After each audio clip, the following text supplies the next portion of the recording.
Today we're going to do something that we don't normally do on this channel, and that is attempt to use our brains. We're going to deep dive into an apparent controversial mechanic and ask the question, should invasions be in Souls-like games, and how can we improve this mechanic for everyone? As a quick background, I'm a Souls content creator with an emphasis on PvP content.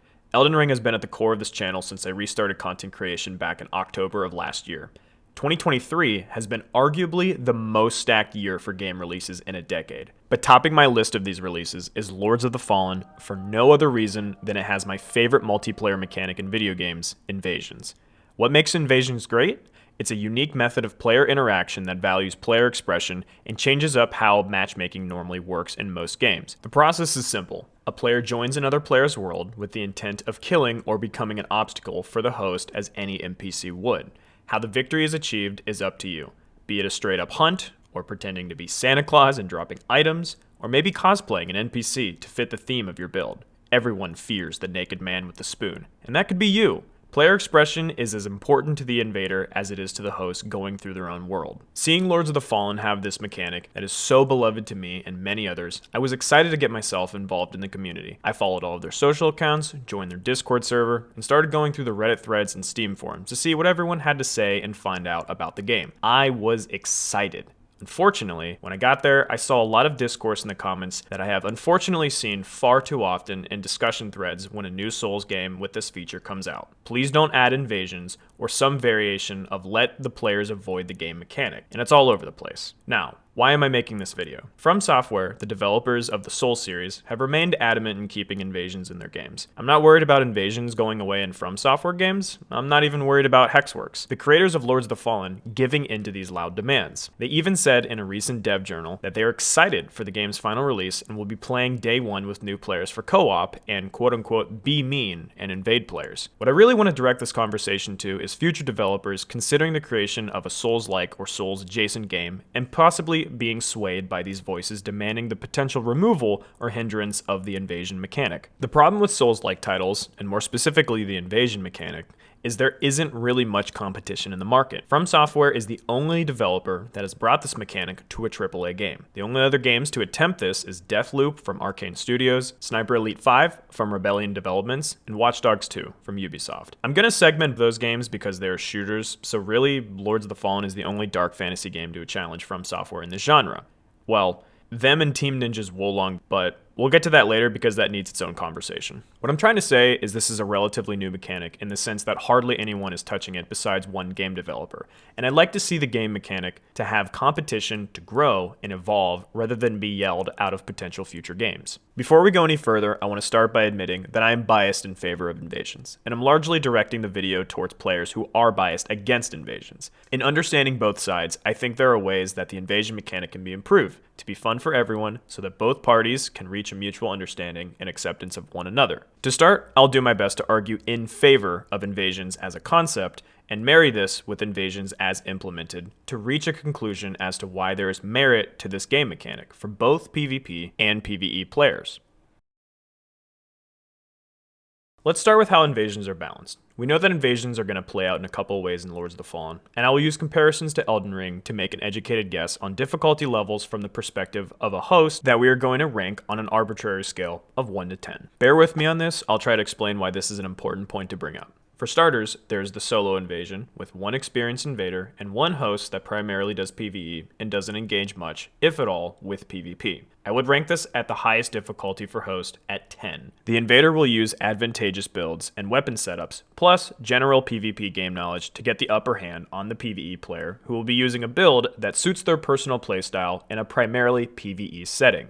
The factors in favor of the invaders are build, game knowledge, and PvE monsters being on the same team as the invader. The host has only two factors in their favor. The first is hosts can use items like rune arcs to have buffs beyond their player level that the invader does not have access to. The second is having access to more healing consumables, whereas an invader has their healing options cut in half. This is subject to change in Lords of the Fallen, but in Souls titles, this is traditionally how it works. Then there's the 2 versus 1. One host plus one summon versus one invader. The same rules apply from the solo host invasion in terms of game knowledge and build making choices, etc. Except this time, the two PvE oriented players have each other to support and apply twice the pressure to the invader. The rank and difficulty for this goes down to a whopping 6. 4 whole levels in difficulty because a PvP player is then forced to choose wisely on when to strike and when to dodge damage and or run away to reset the fight. The invader experience is greatly changed by the existence of a second player because your decision making needs to be more surgical. One wrong decision on the invader's side can lead to death because you're almost assuredly opening yourself to a counterattack by one player when focusing the other. A smart invader will have the know-how to avoid this as best as possible, but the average invader will begin to struggle here. I'm not going to include 3v1s because there won't be 3v1s in Lords of the Fallen, but just know that this shoots the difficulty level down to a 3 for the hosts and summons. Now, let's talk about how this changes if PvE players have even a minimal understanding of how PvP functions and apply that knowledge foundation to these previous examples. Your 1v1 becomes a difficulty of 7, your 2v1 becomes a difficulty of 3, and your 3v1, although it doesn't apply to Lords of the Fallen, goes down to a 1. To prove this, I spent an entire hour luring invaders into my world with some friends who understand PvP, and we did not lose a fight in the entire hour. We even got invaded by a player from the Elden Ring competitive scene who fights in tournaments for cash prizes. Max skill ceiling possible. And yeah, we won because the game becomes that much easier for us as the game hosts. Now let's dive deeper into what I mean when I say game knowledge, because this is where some of these discrepancies become less black and white and why game design can greatly influence a player's game knowledge. Using Elden Ring as an example, let's talk about the RPG element of a Soulslike. In a good RPG, exploration must be rewarded. If one player explores more of the game, they are rewarded by the game for time investment into that exploration. How does this translate poorly to game design and inequalities for invasions? Let's take an egregious example and look at low-level invasions. If you're in Stormveil Castle, and the only parts of the game that you have experienced are Limgrave and Stormveil, you only have the perceived access to the tools that have been presented to the player up until that point. Let's look at a pretty harsh example of how exploration trivializes this. Anspur Rapier, a weapon that is found much later in the game at Shaded Castle. Its weapon class is Thrusting Sword, which is traditionally good for PvP in the use case of roll catching, but more egregious than that, it applies the Scarlet Rot status effect, a damage over time effect that massively chunks your health. If the host hasn't found the item or incantation that removes this dot, you are dead with minimal effort from the invader wielding it. Having your weapon level and player level scaled to match invasions properly is a good start, but that's only half of the solution because invaders can have more gear options at their disposal. We can take this one step further and look at weapon upgrades. In Elden Ring, you have to learn on your own that mines specifically are where you to go to get an abundant but still finite amount of weapon upgrade materials. This isn't explained to the player on the game side, and players need to seek information outside of the game, such as YouTube videos, guides, and wikis to learn this. On top of that, if you want to get access to infinite upgrade materials, to upgrade more weapons, to broaden your options, you have to specifically find bell bearings, which are typically given to the player in areas after the area they are playing through. In Stormveil, your weapon upgrade typically will be +1 to +6. The bell bearing to get infinite upgrade materials to reach these levels is in Liurnia, the zone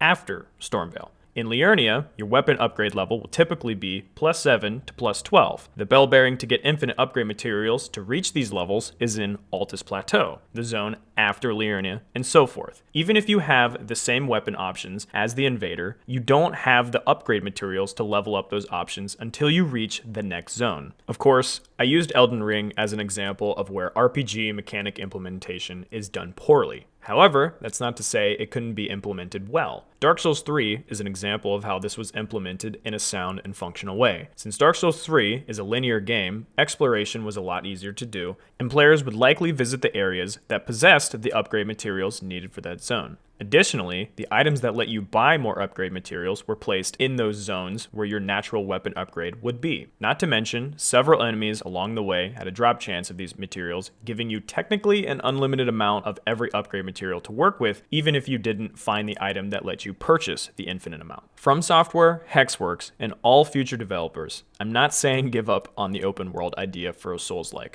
I think it fits well into this genre, but consider these factors when it comes to game design in the future and maybe tutorialize better if you're gonna do something stylistically like placing upgrade materials in mines. It would go a long way to streamline the process for new players. My final thoughts on this point are that there are several factors that play into balancing an invasion. In their current state, there is one side that will have an advantage over the other in an invasion. But the current imbalance can be leveled by good game design choices. As a quick reminder, you might be thinking after what I said that invaders will always have the upper hand for having more options. Just remember that you could also have another player summoned into your world that also has access to the same options, plus being wildly overlevel of both the host and the invader. Yes, overleveled summons are scaled down, but any invader will tell you that the scaling is not great in Elden Ring. Bolstering game knowledge by allowing PvE players to interface with the PvP mechanic in a similar quantity to the amount of PvE and bossing they do, you would have the knowledge foundation to greatly alleviate the difficulties and frustrations of your invasion experiences. We'll talk more in this next section on how that increased exposure can translate into better game design for both PvE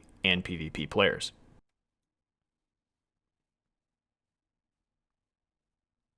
Let's break down player mindset when playing a Souls-like game. Core pillars of a Souls-like usually include difficulty, problem solving, and player expression. Souls-like games, at their core, are meant to be a challenging experience. This has been a long-term selling point of these games, giving players a sense of accomplishment for beating them. You're faced with bosses with large health pools and high damaging attacks, making one or two wrong moves lead to your demise. Even non-boss fight areas will meet the player with difficult enemy placements and level hazards, putting the player in danger at almost all times throughout your playthrough.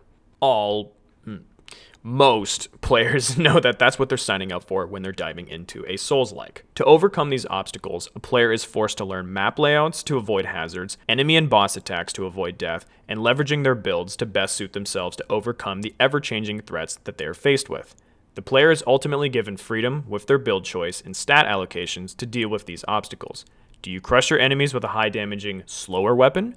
Maybe you run a magic or range build to keep yourself at a safe distance. Or perhaps you utilize consumables and buffs to raise your survival chances and damage output. The possibilities are endless, and there is no one true way to play a Souls-like game. So how does this change with invasions thrown into the mix? The difference is enemy invaders are a randomized difficulty that the player is forced to learn on the fly rather than having the ability to restart the fight after death and retry again. Let's dive a little further into what randomized difficulty actually looks like.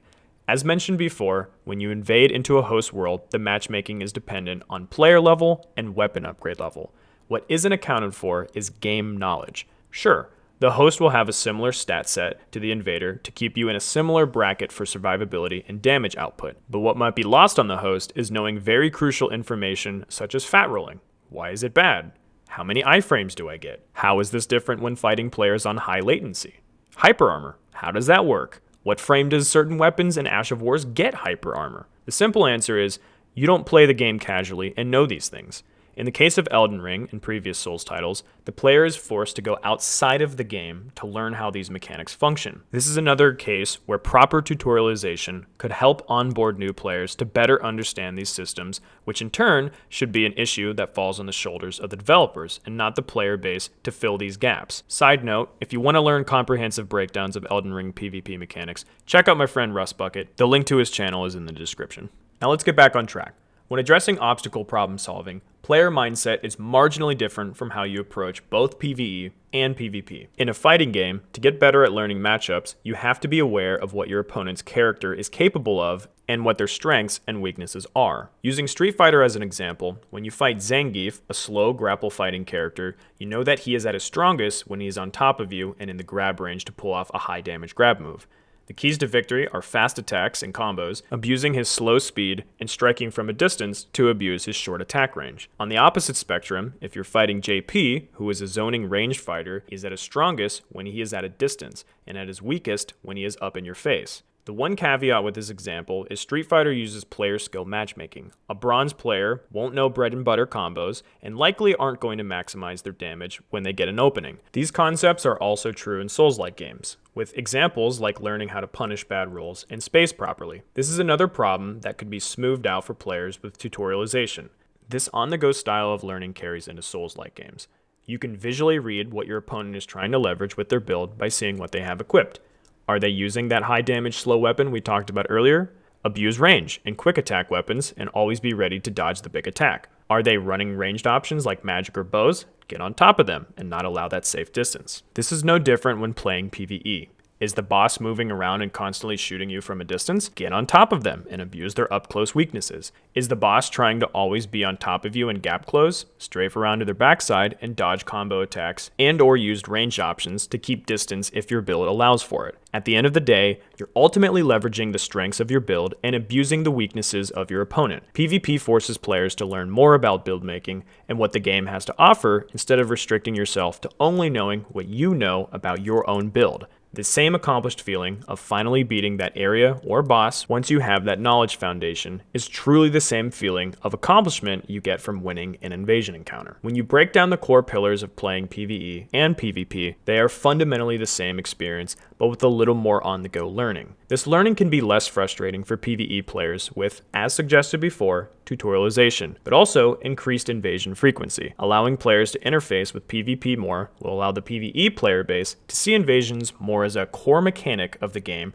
rather than just an annoying jump scare you get sparsely throughout your playthrough. I'm not petitioning for players to constantly be invaded without having a second to breathe and learn the PvE side of the game, but making small game design changes like allowing for solo invasions and not needing an item activated to allow for the possibility of invasions promotes inclusion between PvE players and PvP players, whereas adding an opt-in feature to remove yourself from the possibility of an invasion promotes division between these two communities. With proper game design, there wouldn't be a divided two separate communities, but instead a vibrant and growing one community.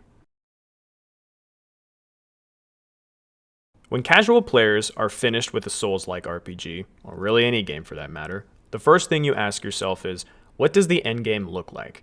A player will either do their first playthrough and or subsequent New Game Plus playthroughs and either drop the game and move on because they have completed every quest, beat every boss, and found every item and secret in the game, or if they want to justify their $60 purchase even further, they will look for ways to create their own endgame and continue finding enjoyment. If you go to the Elden Ring directory on Twitch a year and a half post-game launch, you will find 3 types of streamers: challenge and speedrunners, PvPers, and people streaming their first playthrough. We won't count first-time playthroughs because that's obviously not endgame content. Let's start with challenge runners. Challenge runners are able to get further enjoyment after beating the game because they give themselves the personal goal of not just beating the game, but mastering it.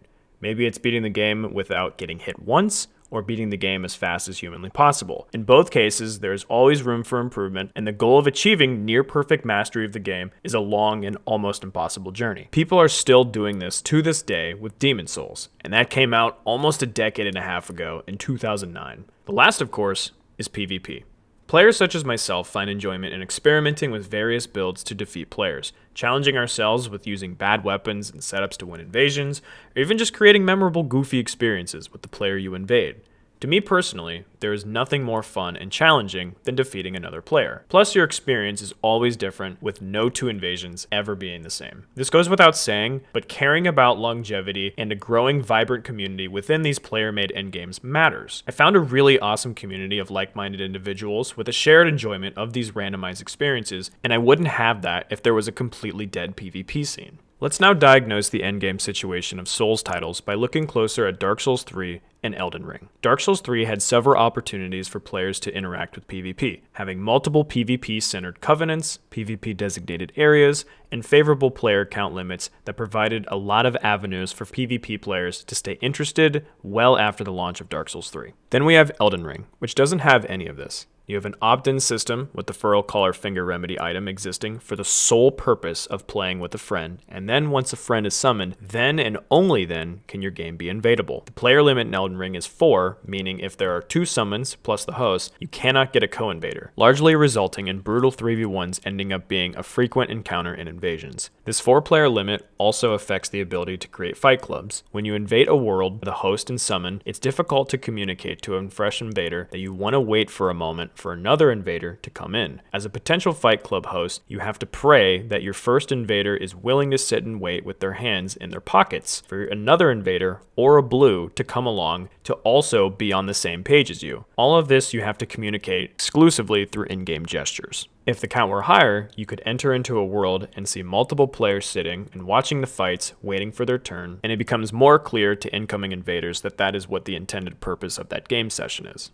Due to these factors, fight clubs don't really exist in Elden Ring as they did in Dark Souls 3. Then there is the glaring issue of invasion rewards being good for a niche PvE-oriented player base and lackluster to the core audience receiving them, invaders. Successfully winning an invasion rewards the player with a Furrow Caller Finger Remedy and a Rune Arc. Furrow Caller Finger Remedies are a nice to have to continue playing online, but with them being so incredibly easy to craft, it makes them largely unimportant. If PvE players don't like invading, they will never source the Rune Arcs this way, and they are valueless to invaders because they can't use them in invasions outside of Mohg's Rune, which almost never has an effect on your invasion, so invaders never use Rune Arcs. The only player type this invasion reward caters to is a player who struggles with bossing and enjoys bossing, but is more fluent in PvP.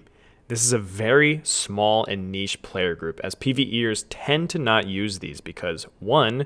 They like the challenge and know any boss can be beaten with any build regardless of the buff Rune Arcs provide, and 2. Going into a Divine Tower and activating a rune is unclear and very easy to skip. Seriously, I'd love to know the statistics on how many players have activated a single Great Rune at a Divine Tower in their first playthrough of the game. There's no way it's a high number, but I digress. A way to improve this system is by rewarding both players with favorable rewards.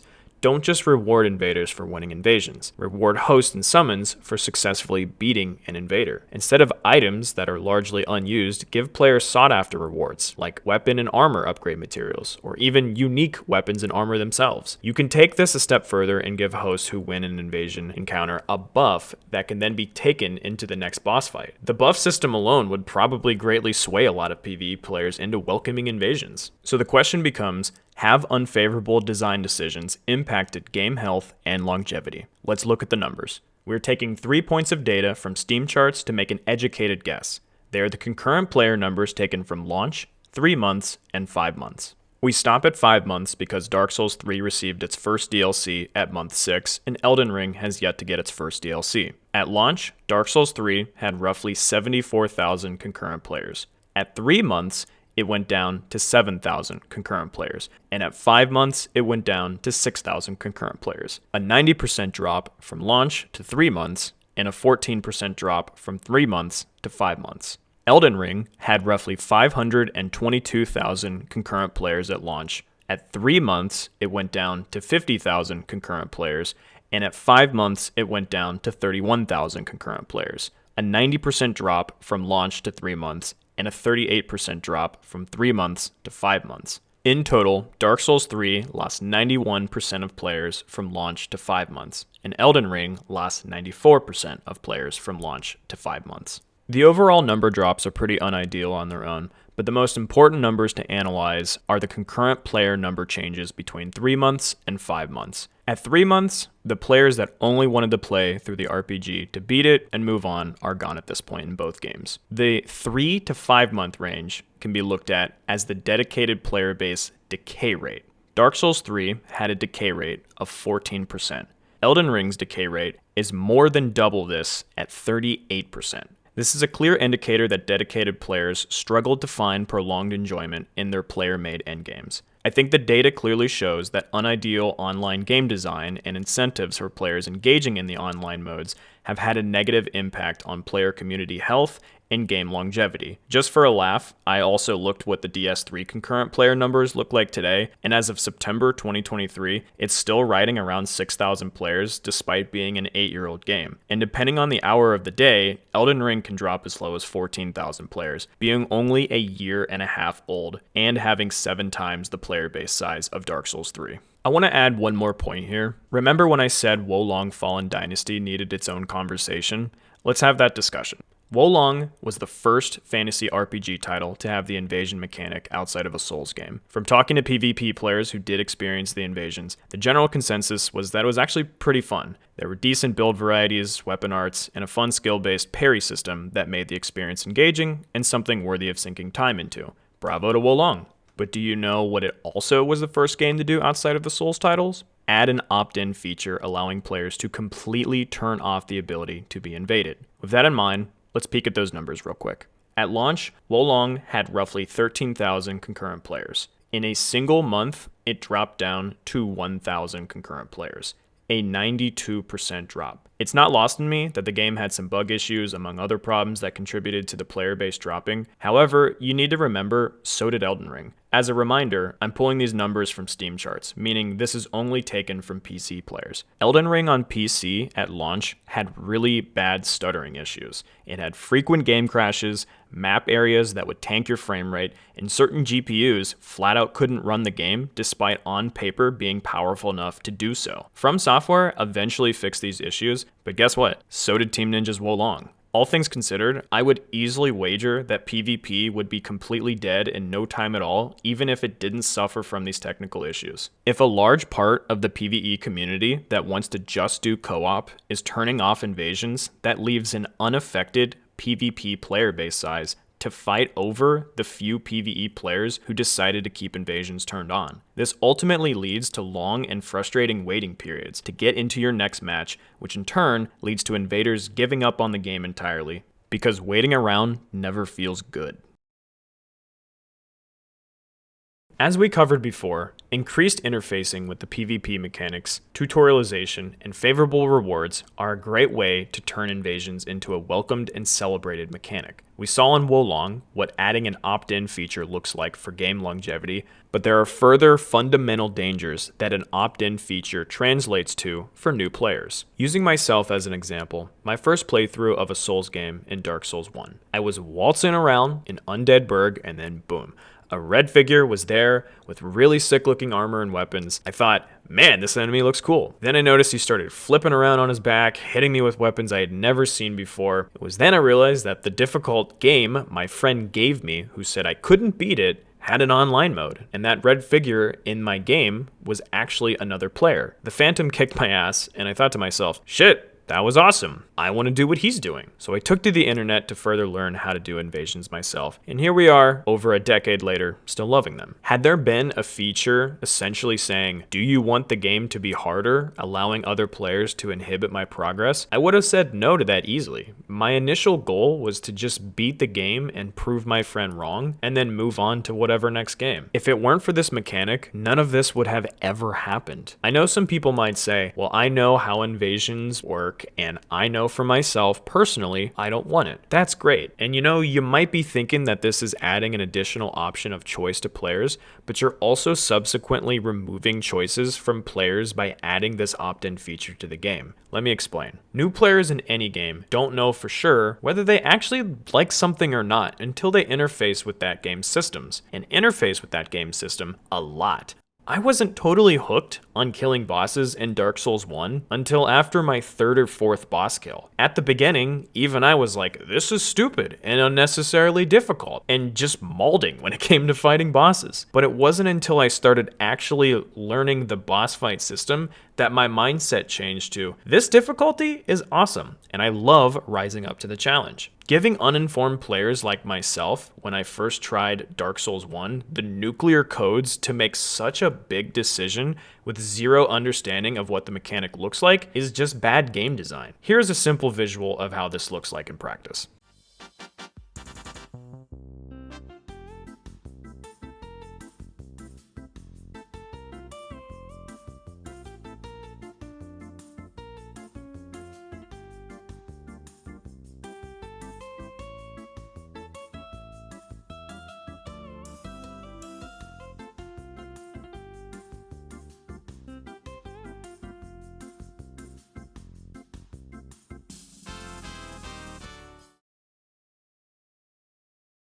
While my last point was a bit on the aggro side, calling out what I considered to be poor reasoning, I want to follow it with a call to action for both sides to be better. I think both sides of the argument find themselves in a bit of a slippery slope when addressing their feelings on the subject. I think PvE players are jumping the gun when they use language like, why do devs feel the need to add this feature? This isn't a good message to send to future developers and will only lead to less competition and growth. The invasion mechanic is one that I really want to see other game developers take and put their unique spin on and refine this mechanic that has, as stated before, been largely untouched. PvP people don't get off the hook that easily either. Whenever these conversations happen to essentially restrict the invasion mechanic in some way, they're usually met with PvP players who give some type of answer that is a variation of get good, and it spirals into bullying from there, and then you become the exact asshole that the original poster already envisioned you to be. One side is trying to prevent the progress of a mechanic that many like myself find beloved. The other side is usually people being unempathetic and dismissive of other players' feelings, regardless of how correct or incorrect they might be. The conversation tends to become an emotional shouting match and then never see either side winning. So what is the solution? I ask that the PvE crowd, instead of requesting the growth of PvP to be hindered, provide ways for game developers to create a more enriching experience for both parties. Or if you're still not wanting invasions,